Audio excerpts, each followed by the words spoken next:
Okay, so I'm going to prepare our pork butt to smoke in our smoker.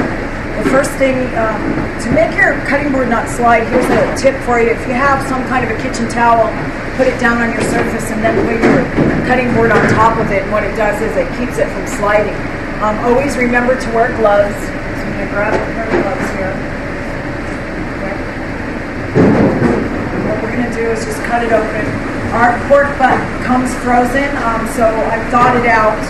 Usually what we do, though, is put it right from frozen into the smoker. And you can do that at home also. So I'm just going to cut into the package, rip it up.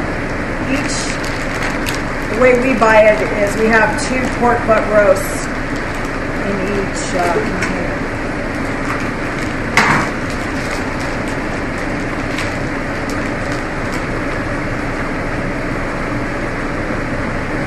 I'm going to talk to you about the different cuts of meat and pork that we have and what we're going to use.